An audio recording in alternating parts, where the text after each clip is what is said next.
नमस्कार, मैं हूं प्रीति रावत और आप देख रहे हैं द न्यूज़ 15। इस वक्त मैं मौजूद हूं हरभजन सिंह सिद्धू जी के साथ, जो राष्ट्रीय महामंत्री है हिंद मजदूर महासभा के। तो आज हम उनसे जुड़ते हैं। जो अभी आंदोलन हुआ है 2 दिन, उसके बारे में हम उनसे बातचीत करेंगे, चर्चा करेंगे आखिर आंदोलन करने की वजह क्या थी। सर, आपका बहुत बहुत स्वागत हमारे चैनल में। बहुत बहुत धन्यवाद आपका। सर, ये जो 2 दिन का आंदोलन हुआ है, तो इसके बारे में जानना चाहते हैं कि इसका क्या कारण था। देखिए, ये राष्ट्रव्यापी 2 दिन की हड़ताल मेरे ख्याल 5वीं हड़ताल है, बड़ी जब से ये बीजेपी की एनडीए गवर्नमेंट है। देश का मजदूर जो उनसे सिर्फ ये मांग रहा है कि अगर आपने मजदूर के हित में कोई कानून बनाने हैं तो आप यूनियन के जो यूनियंस हैं उनसे बात करें, मजदूरों की जो यूनियंस हैं उनसे बात करें। परंतु सरकार ने बिना यूनियन से बात किए हुए अपने आप ही 4 कोड ड्राफ्ट कर दिए और उसके बाद उन्होंने कहा कि ये हमने कोड बना दिए हैं। तो हमने 12 मजदूर संगठनों ने उसके ऊपर अपने एक राय से अपने सुझाव दिए इनको। परंतु बड़े दुख से कह रहा हूँ कि भी वो एक भी सुझाव भारत सरकार ने माना नहीं हमारा। और सीधा सीधा जो बड़े कॉरपोरेट हाउस हैं, बड़े घराने हैं या विदेशी पूंजी हैं, उनके दबाव में सरकार ने ईज़ ऑफ डूइंग बिजनेस के लिए 4 कोड बना दिए। हमारे 44 कानून जो हमने देश की आज़ादी से पहले अंग्रेज़ों से और उसके बाद आज़ादी के बाद जो संघर्ष के जरिए हमने हासिल किए थे, उनको इन्होंने ख़त्म कर दिया है। तो इसके ऊपर काफ़ी वार्ता हुई, परंतु सरकार मानने को तैयार नहीं है। जैसे किसानों के 3 बिल बनाए थे, इसी तरीके से इन्होंने हमारे भी 4 कोड बना दिए हैं। और फिर मतलब आप ये कहना चाहते हैं जिस तरह से किसान बिल बनाया गया था किसानों की सहमति के बिना और एक फरमान जारी कर दिया गया था, तो मजदूरों के साथ भी इसी तरह से हो रहा है। बिल्कुल ठीक है। हमारे से बिना सहमति के इन्होंने मालिकों के दबाव में, विदेशी कंपनियों के दबाव में ईज़ ऑफ डूइंग बिजनेस के लिए मालिकों को ये अधिकार दे दिया है कि आप जिसको जब जी चाहे रखें, जब जी चाहे नौकरी से निकाल दें। काम के घंटे आप 8 घंटे से भी ज़्यादा नौकरी लेना चाहें तो लेंगे। कोई भी लेबर मिनिस्ट्री की इंस्पेक्शन नहीं होगी आपके कारखाने में, आपको फ्री हैंड दिया जाता है। और मालिक अगर एक लाइन का सर्टिफिकेट दे देगा कि मैं श्रम कानूनों का पालन कर रहा हूँ, तो वो उसके ऊपर कोई कार्रवाई नहीं होगी। और जो फैक्ट्री का डेफिनेशन चेंज कर दिया है कि जहाँ पर पावर की मशीनें काम करती हैं, वहाँ पहले 10 वर्कर काम करते थे, अब उसको 20 वर्कर कर दिया है। 20 वर्कर की पावर वाली फैक्ट्री में भी कोई इंस्पेक्शन नहीं होगा। और फिर 20 वर्कर जहाँ पर नॉन पावर वाली फैक्ट्री में काम करते थे, उसको 40 कर दिया है। अब 40 वर्कर जहाँ काम करेंगे वहाँ भी कोई लेबर मिनिस्ट्री की इंस्पेक्शन नहीं होगी। इसका मतलब ये है कि वो बंधुआ मजदूर हो जाएंगे, उनको 12 घंटे 14 घंटे काम लेंगे, उनके साथ एम्प्लॉयर का कोई रिलेशन नहीं रहेगा, कोई नियुक्ति पत्र नहीं मिलेगा और कोई उनके ड्यूटी पे चोट लग जाएगी, उनके ऑक्यूपेशनल हेल्थ एंड सेफ्टी का कोई ख्याल नहीं रखेगा। तो ये सारा का सारा एक तरीके का देश के कामगारों को बंधुआ मजदूर बनाने की बात हो जाएगी। और 100 वर्कर जहाँ पर काम करते थे उसको इन्होंने, अगर फैक्ट्री बंद करनी है 101 वर्कर जहाँ पर हैं, तो prior approval of the government was there. पर अब इन्होंने वो ख़त्म कर दिया है कि कोई भी अगर मालिक फैक्ट्री को बंद करना चाहेगा तो उसकी नंबर जो है 300 तक कर दिया है इन्होंने। जहाँ 300 वर्कर काम करेंगे उसको अगर फैक्ट्री का मालिक बंद करना चाहता है, लॉकआउट करना चाहता है, तो बिना परमिशन के गवर्नमेंट के वो लॉकआउट कर देगा। ऐसा पार्लियामेंट में बिल बना दिया है।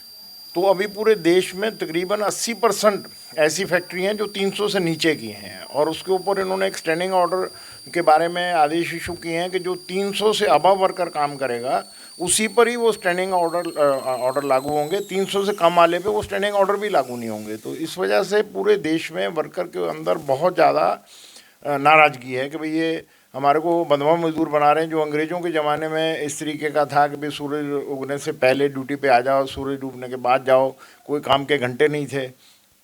संघर्ष करने के बाद आपको मालूम है कि 1886 में शिकागो के अंदर वर्करों के ऊपर गोली चल गई थी और पूरी दुनिया में इनकलाब आया था। बाद में ये काफ़ी बहस के बाद ये तय हुआ कि 24 घंटे में से 8 घंटे से ज़्यादा कोई वर्कर काम नहीं कर सकता है।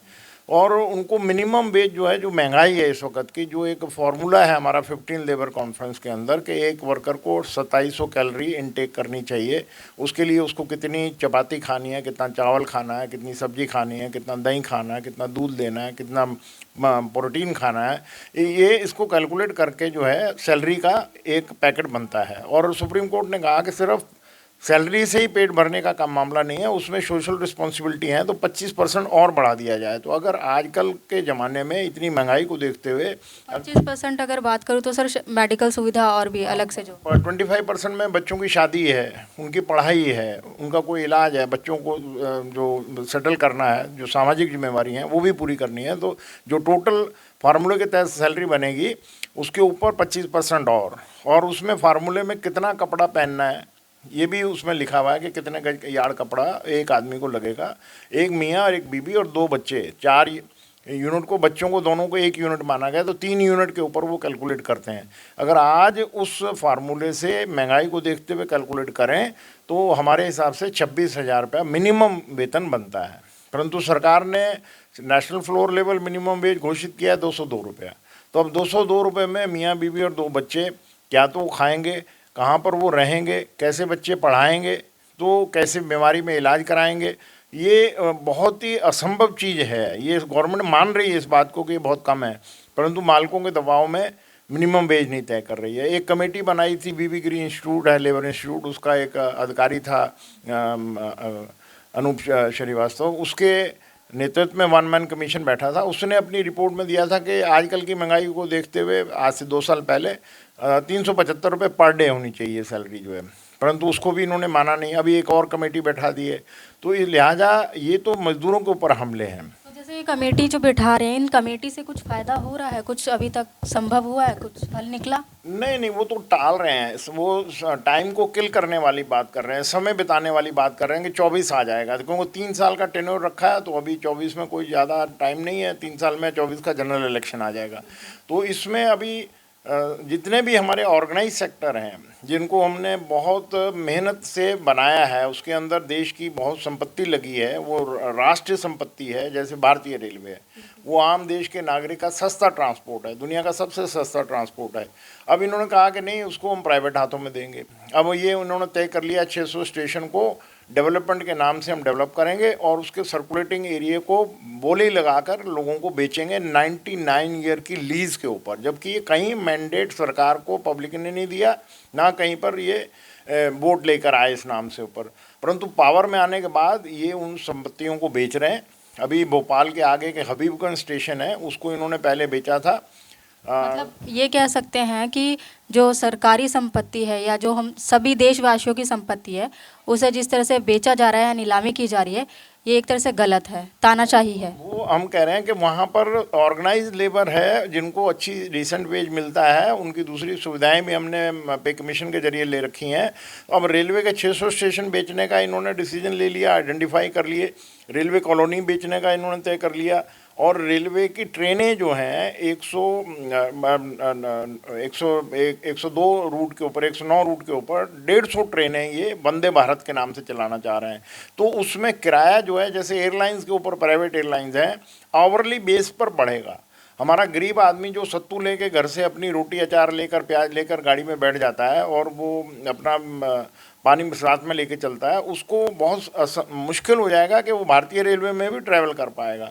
तो ये सारी की सारी भारतीय रेलवे प्लस हमारा जितना कोल माइंस है, जहाँ कोला निकलता है, उसमें सरकारी कर्मचारी काम कर रहा है, उसको वेतन हमने लड़बिड़ कर बहुत अच्छा वेतन दिलवा रखा है। अब ये चाहते हैं कि कोल माइंस को भी अपने जो नज़दीकी पूंजीपति हैं उनके हाथों में बेच दिया जाए। वो देश की संपत्ति है, वो नेचुरल रिसोर्सेज हैं, उनको अगर प्राइवेट हाथों में दे दोगे तो वो तो निकाल के जो है अपना सोना कमा लेंगे। तो इसलिए उसका भी हम विरोध कर रहे हैं। उसमें 3 दिन तक हड़ताल हुई थी, कोले के मजदूरों ने करी थी इसी जाति के खिलाफ। हड़ताल सर मतलब दिल्ली के आज जंतर मंतर पे हुई, इसके अलावा और भी जगह हैं जहाँ पर हड़ताल हो रही है? पूरे देश में, दिल्ली में तो सिर्फ आज एक हमने टोकन प्रोटेस्ट किया था। ये पूरे देश के अंदर, अगर आप तमिलनाडु में देखें तो 100% स्ट्राइक थी, आप केरल में देखें तो 100% स्ट्राइक थी, अगर आप कर्नाटका में देखें तो उसमें 80% स्ट्राइक थी, आप उड़ीसा में देख लें, इधर आप महाराष्ट्र में देखें, आप गुजरात में देखें, चाहे छत्तीसगढ़ में देखें, आप झारखंड चले जाएं, आप हरियाणा में देख लें, पंजाब में देख लें, आप बिहार में देख लें, यूपी में देख लें, और ऐसे कई और राज्य जो हैं उन पर पूरी मुकम्मल हड़ताल है। आज तकरीबन मेरे हिसाब से 25 करोड़ से ज़्यादा वर्कर ने 2 दिन की हड़ताल में भाग लिया है और इसमें रेलवे के कर्मचारियों ने उनका समर्थन किया है। हमारा जितना डिफेंस के कारखाने हैं, 41 फैक्ट्रियाँ हैं, उसके अंदर तकरीबन 2 लाख आदमी 2.5 लाख काम करता है। उन्होंने भी पूरे देश के अंदर प्रदर्शन किया है क्योंकि उनकी हड़ताल पे जाने पर रोक लगा दी है। इन्होंने एक ऑर्डिनेंस लाए थे पहले, essential defence essential maintenance act, अभी उसको एक्ट बना दिया है इन्होंने। तो वो हड़ताल पे नहीं गए हैं, परंतु उन्होंने सुबह से लेकर धरने, रैलियाँ, जुलूस, हमारे इस 2 दिन की जो हड़ताल है उसका समर्थन किया है। और उसकी मांग जो है वो बहुत ही सिंपल मांगे हैं कि आप हर मजदूर को 2 हाथ को काम दो, उनको एक डिसेंट वेज दो जिंदा रहने के लिए, उनके रहने की व्यवस्था करो, उनकी नौकरियां पक्की होनी चाहिए, ठेकेदार आए जाए उससे कोई फ़र्क ना पड़े, परंतु वर्कर की नौकरी नहीं जानी चाहिए। वर्कर को 12 महीने काम उसके हाथ में रहना चाहिए ताकि वो अपने आपका जीवन लालन पालन करे, बच्चों को पाले, बच्चों को पढ़ाए। बच्चे जो हैं वो देश का भविष्य हैं। तो अगर बच्चों की पढ़ाई नहीं होगी, बच्चों को पढ़ा लिखा के तैयार नहीं किया जाएगा तो देश का भविष्य नहीं बन पाएगा। तो इसलिए ये अपने खून और पसीने से देश का निर्माण करते हैं। खून और पसीने की दाम उसको मिलना चाहिए इज्जत से। नहीं तो अभी हो क्या रहा है कि कुछ पूंजीपति जो हैं वो पेंडेमिक में अंदर जो 2 साल हमारे यहाँ पर महामारी आई उसमें वो अरबोपति बन गए हैं। पहले हमारे देश में इस महामारी से पहले 100 अरबपति थे, अभी वो 140 अरबपति बन गए हैं। और हमारे देश का मुकेश अंबानी एशिया का सबसे नंबर 1 रिचेस्ट मैन बन गया है और गौतम अडानी जो हैं वो 4थे नंबर पर पहुंच गए हैं। तो इनकी इतनी कैसे वेल्थ बढ़ गई? हमारे सारे पूंजीपतियों को अगर लगाएं तो देश का 70% जो वेल्थ है वो 1% पॉपुलेशन के जेब में चला गया है। 99% पॉपुलेशन जो है वो 30% वेल्थ के ऊपर धक्के खा रही है। तो इतना बुरा हाल देश के अंदर कर दिया है। तो इन्होंने डिफेंस की जो 41 फैक्ट्रियाँ हैं जिसकी ज़मीन 63,000 एकड़ लैंड है, उसकी उस लैंड को भी इनकी निगाह में है कि उसको बेच के खा जाएं। वो बड़े बड़े मेट्रोपॉलिटन सिटीज़ में हैं और उनको कंपनी बना दी है और कंपनी एक्ट में रजिस्ट्रेशन होगा, बाद में उनका शेयर मार्केट में जाएगा क्योंकि उसमें विदेशी पूंजी का जो शेयर है वो 74% कर दिया है 49 से बढ़ाकर। अब जो विदेशी कंपनी या देशी कंपनी उसको 51% शेयर खरीद लेगी वो उसका मालिक हो जाएगी, वो संपत्ति की सारी मालिक हो जाएगी। तो इसीलिए जितने भी हमारे गोदी कर्मचारी हैं, समुद्री जहाज के वो हैं, पोर्ट एंड डॉक हैं, उन पोर्ट एंड डॉक को भी इन्होंने आस्ते आस्ते छोटे छोटे करके उनको भी विदेशी हाथों में भेज दिया है। एयरपोर्ट जितने हैं हमारे, उसी पेंडेमिक में गौतम अडानी को 8 एयरपोर्ट इन्होंने दे दिए हैं, उनके हवाले कर दिए हैं। तो ये जितने हमारे PSUs हैं, भारत पेट्रोलियम है जो डिविडेंड देता था, हज़ारों करोड़ रुपया साल में डिविडेंड देता था, मुनाफे पे चल रहे थे। जैसे हमारा MTNL है, BSNL है, ये जो टेलीफोन वाले जो थे, अब जियो प्रॉफिट में जा रहा है, वो हमारे घाटे में जा रहे हैं, वो खड़े खड़े बिक गए हैं सारे। बिल्कुल, जैसे जियो की आपने बात करी, जब जियो आया था तो ये कहा गया था कि आपको अनलिमिटेड 1 साल का बाद आपको प्लान मिलेंगे। बहुत सारी लोगों को एक जुमला ही बोल सकते हो या आप वादे बोल सकते हो, पर आज की डेट में है कि रिचार्ज के लिए अलग अलग प्लान आ गए हैं। जो 99 का मेंबरशिप दिया गया था उसके बावजूद भी नए प्लान ऐड ऑन करने हो गए। तो इसी तरह से आप बोलना चाह रहे हैं कि आगे भी ये चीज़ें बदल रही हैं अलग अलग क्षेत्र में? नहीं, वो इसमें तो ऐसा है कि गवर्नमेंट साथ दे रही है उन व्यापारियों का कि पब्लिक को बेवकूफ़ बनाकर, झूठ बोलकर, टीवी के अंदर बहुत बड़े गुणगान करके उनको सब्ज़-बाग दिखाकर लूटा जाए। अभी जियो 6 महीने तक इन्होंने कहा हम फ्री देंगे। 6 महीने फ्री देने में दूसरी जितने भी टेलीकॉम कंपनियां थी उनके सारे बिजनेस घाटे में चले गए। लोग, हर पैसे वाले ने भी जियो खरीद ले लिया फ्री में, और उसके बाद अब सारी दूसरी कंपनियां फेल हो गई। अब जियो जो है मालिक हो गया। MTNL जो हमारा महानगर टेलीफोन था, उनके जो टावर हैं, उन टावर के ऊपर जियो काम कर रहा है बिना उससे, बिना इन्वेस्टमेंट के। उसने अपने 2 साल में इतना बिजनेस कमा लिया है कि वो दुनिया का, एशिया का नंबर 1 आदमी बन गया है। और हमारे देश में गरीबी इतनी बढ़ गई है जिसको हंगर इंडेक्स बोलते हैं, हमारा 107 कंट्रियों में से हमारा 103 नंबर पे आ गया। हम बांग्लादेश से भी नीचे हो गए, नेपाल से भी नीचे हो गए, श्रीलंका, पाकिस्तान से भी नीचे हो गए। तो इस दौरान में पैसे वाले बन रहे हैं सरकार की मदद से, गरीब गरीब होता चला जा रहा है। ये मैं नहीं कह रहा हूँ, हमारे देश के माननीय प्रधानमंत्री जी भाषण में बोलते हैं कि मैंने 80 करोड़ को खाना फ्री दिया है खाने के लिए 2 साल से। इसका मतलब फ्री उसको दिया है जो बिलो पॉवर्टी लाइन है, जिनके पास 2 टाइम का खाना नहीं है, उनको नौकरी नहीं है, उनको ये कह रहे हैं 5 किलो चावल दे दिए या 5 किलो गेहूँ दे दी, 1 किलो दाल दे दिया, बस ये खाते रहो और बैठे रहो, वोट हम हमारे को देते रहो आप।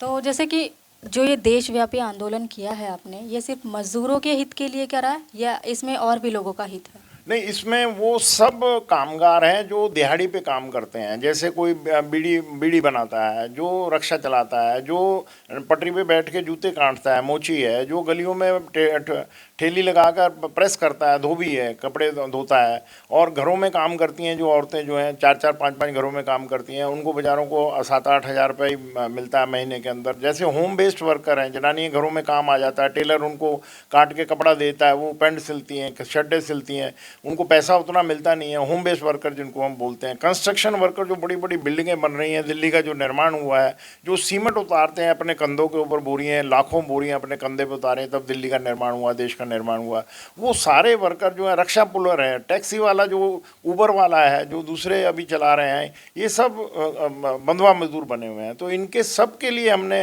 ये 2 दिन की हड़ताल की है कि सरकार इन मुद्दों के ऊपर यूनियन से बात करे और बैठकर, जो सरकार एक भाषणों में कहती है कि हम अच्छा डिसेंट वेज देंगे, सबको मकान देंगे, सबको बिजली देंगे, सबको हॉस्पिटल फ्री होंगे, सबकी पढ़ाई फ्री होगी, सबका इलाज फ्री होगा, ये भाषणों में तो अच्छा लगता है, परंतु इसको लागू तो करें ना। अब जो प्रधानमंत्री कहते हैं कि मैंने 5 लाख का आयुष्मान भारत का वो एक पैकेज दिया है, आप जाके देखिए सरकारी हॉस्पिटलों में ना डॉक्टर हैं, ना नर्सेज हैं, वो भर्ती नहीं कर रहे हैं, ना वहाँ पर पैरामेडिकल स्टाफ है, एक बेड के ऊपर 4-4 पेशेंट सरकारी हॉस्पिटलों में पड़े हैं, ना वहाँ कोई मेडिसिन है उनको देने के लिए। प्राइवेट हॉस्पिटल लूट रहे हैं, सरेआम सरकार की मदद से लूट रहे हैं, लूट मचा रखी है।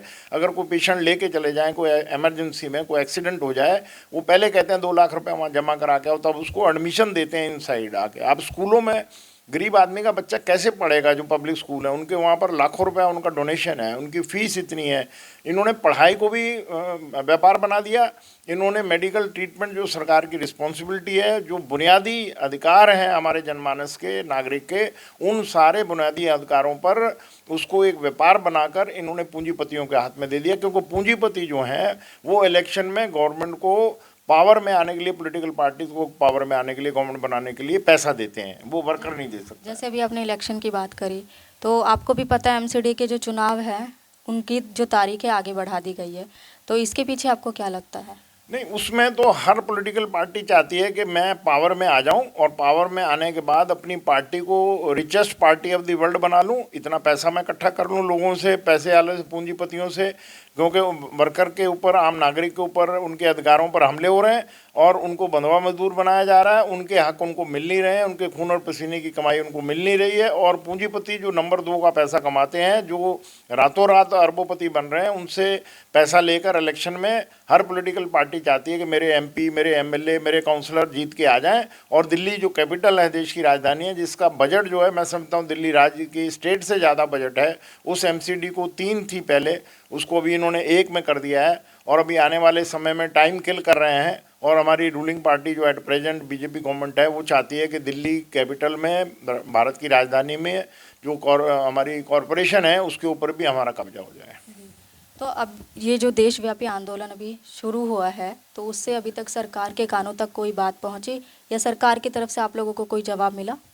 देखिए, सरकार इसके ऊपर कोई बात नहीं करना चाहती। वो कहती है कि हमारी गवर्नमेंट की पॉलिसी है कि हम ईज़ ऑफ डूइंग बिजनेस के लिए जो व्यापारी हैं उनको सारी सुविधाएं दे रहे हैं, और वो सुविधाएं मालिक मांग करता है कि लेबर लॉ जो है वो बहुत ही जर्जर हालत में होने चाहिए, फ्लेक्सिबल होने चाहिए। हम किसी को भर्ती करें हमारे मन के मुताबिक करें, जब हमारे को ना जरूरत पड़े हम उसको किक आउट करके बाहर निकाल दें, उसको कोई कंपनसेशन ना देना पड़े, उसको कोई हमारे को मुआवजा ना देना पड़े।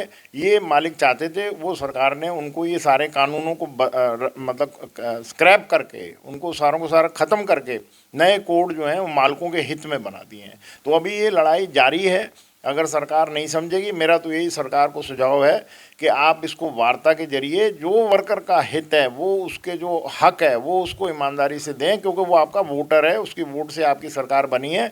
अगर आपने वर्कर के हित को नहीं ध्यान में रखा, उसके हकों को नहीं बचाया, जो कि सरकार कस्टोडियन है, लेबर मिनिस्ट्री कस्टोडियन है वर्कर का, अगर ये उसकी हित नहीं देखेगी, उसके हकों की रक्षा नहीं करेगी, तो वो अंग्रेज़ों के टाइम जैसे गुलाम थे हमारा हिंदुस्तान, उसी तरीके की गुलामी की हालात में चला जाएगा, जो मेरे ख्याल से देश का कोई भी नागरिक बर्दाश्त नहीं करेगा।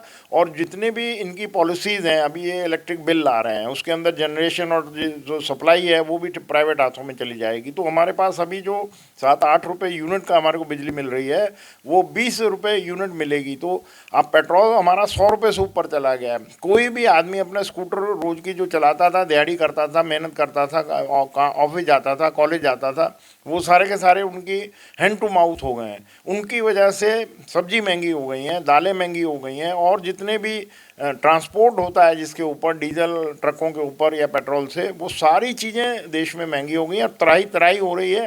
परंतु देश के अंदर एक हिंदू राष्ट्र के नाम से एक इन्होंने देश के अंदर बड़ी सोसाइटी को शार्पली डिवाइड कर दिया है। 8 साल से काम कर रहे हैं। हिंदू राष्ट्र क्या होता है? जब पेंडेमिक में जो मरे थे वो हिंदू ही मरे थे, उनके लिए हॉस्पिटलों में जगह नहीं थी, उनके लिए वेंटिलेटर नहीं थे, उनके लिए बेड नहीं थे, उनके लिए मेडिसिन नहीं थी, वहाँ पर हॉस्पिटलों में डॉक्टर भर्ती नहीं किए, कॉन्ट्रैक्ट डॉक्टर, कॉन्ट्रैक्ट स्टाफ जो है वो अपनी जानें देकर उनको बचाने का काम कर रहे थे। जितने हमारे लाखों मरे हैं देशवासी इस पेंडेमिक में, उनको जलाने के लिए जगह नहीं थी, लक्कड़ नहीं थी, लोग बागों ने नदियों में फेंक दिए थे। तो ये सरकार की जिम्मेवारी है कि वो देश के आम नागरिक का, पैसे वालों का ख्याल रख रहे हैं, रखें, परंतु आम नागरिक के हितों के ऊपर इतने बुरी तरह से डाके ना डालें और मालिक को उनको बंधवा मजदूर बनाकर उनका खून चूसने का इजाज़त मत दें। ये मेरी सलाह है सरकार को। नहीं तो अन्यथा आने वाले समय में ये एक बहुत बड़ी लड़ाई का रूप ले लेगी, जो सरकार संभाल नहीं पाएगी। ये सिर्फ 1 या 2 दिन की हड़ताल का सवाल नहीं है, ये आने वाले समय में अनिश्चितकालीन की हड़ताल हो जाएगी। अनिश्चितकालीन की हड़ताल में हमारा देश ऑलरेडी दुनिया का सबसे भूखे देशों में जाकर हमारी गिनती हो गई, 103 नंबर पे पहुंच गए हम, और हमारी जीडीपी कितनी गिर गई है। लोगों को बेरोजगारी जो है हाईएस्ट पीक पर है अभी तक, जो देश की आज़ादी के बाद जितना हमारा नंबर बेरोजगारी में है, लोग भूखों मर रहे हैं, खाने को नहीं है, रहने को नहीं है, बच्चे पढ़ाने को नहीं है, घर नहीं है उनके पास, वो और ज़्यादा गुर्बत फैल जाएगी। इसको मेरा तो यही है कि जो देश का निर्माण करता है, जिसके खून और पसीने से देश निर्माण करता है, सिर्फ पूंजी देश का निर्माण नहीं करती है, पूंजी खून और पसीना वर्कर का लगेगा तभी देश का निर्माण होता है। तो खून और पसीने की कीमत हर वर्कर को इज्जत से, सम्मान से सरकार को दिलानी चाहिए और देनी चाहिए। जैसा कि देखा आपने, हमने हरभजन सिंह सिद्धू जी से बात करी तो उन्होंने बताया कि ये सिर्फ आंदोलन नहीं है, मजदूरों के हक की लड़ाई है। अगर इस आंदोलन से सरकार के कानों तक गूंज नहीं जाती है तो ये आंदोलन अनिश्चित काल तक या और भी बड़े स्तर पर हो सकता है। तो सरकारों को मजदूरों का हक देना चाहिए, क्योंकि कहीं ना कहीं मजदूर सरकार का वोट भी है और साथ ही साथ देश का एक कंधा भी है।